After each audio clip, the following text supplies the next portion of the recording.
kita hari ni nak keluar. Pergi mana? Pergi makan je. So, jom teman Cik B makan dengan Zurul. Nak tahu Cik B makan kat mana? Jomlah kita tengok sama-sama. Cik B dah dalam kereta. Nak pergi makan. Tak tahu kat mana. Macam biasalah dia bawa, Cik B tak bawa.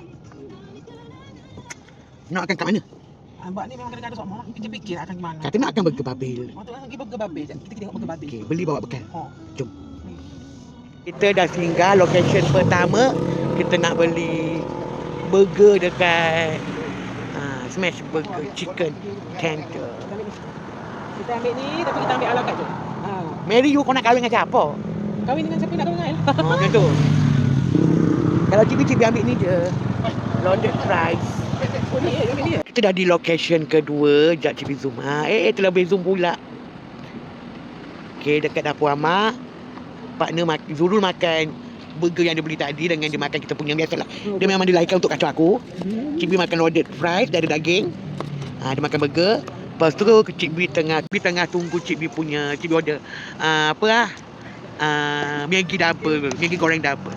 So tunggu apa lagi? Kita makan. Tengok ni. Bismillahirrahmanirrahim. Tengok. Mie kentang ni dia siapkan daging. Ada daging dengan ayam tapi Cik B ambil daging.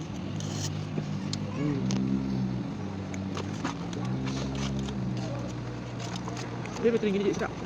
Jadi wow. Tapi memang betul sedap. Tadi balik, kita singgah kedai jap, beli barang. And now kita dah selamat sampai rumah. So tu je video kita untuk hari ni.